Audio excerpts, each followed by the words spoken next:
C'est ici dans la chapelle de l'église catholique d'Atiémé que tout commence dans la journée de ce samedi 9 mars 2024. Toutes parfaitement endimanchées, ces femmes de la commune d'Atiémé sont massivement venues répondre à l'appel de la FEMOCOF dans le cadre de la célébration de la journée internationale de la femme. La FEMOCOF, Fédération des mouvements communaux des femmes du Mono, est en effet à sa 4e édition de cette organisation.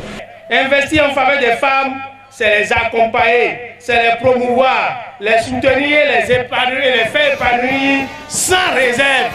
Chers honorables invités, mesdames et messieurs, célébrer la femme, c'est reconnaître les valeurs innombrables qu'elle incarne. La femme, c'est la vie. La femme, c'est la volonté manifeste de Dieu. Chères femmes, chères mamans, chères épouses et chères sœurs, c'est votre journée. C'est vraiment votre journée. Réjouissez-vous sans modération, tant en public qu'au foyer. La journée internationale de la femme reste aujourd'hui une brûlante actualité, car tant que l'égalité entre les hommes et les femmes ne sera pas atteinte, nous continuerons de la célébrer.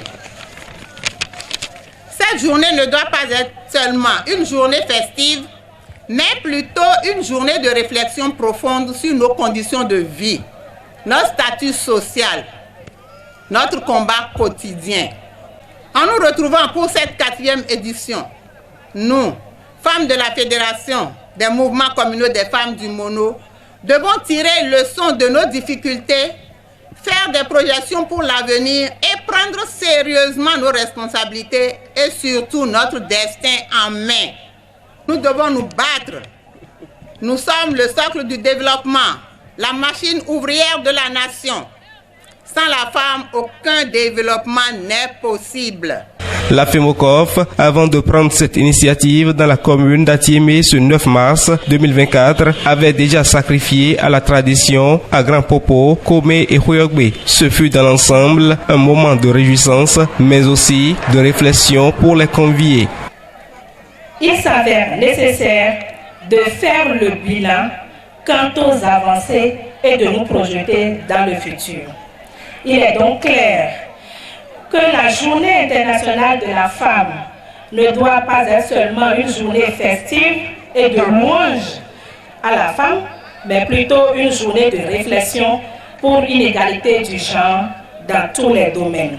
Le thème de cette année nous interpelle à plus d'un titre.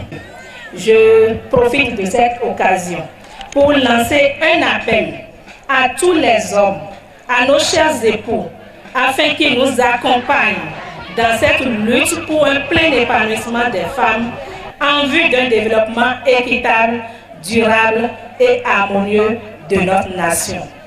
Je pense que tout le monde a été tellement content de cette fête. Merci à ceux qui nous ont envoyé des télés.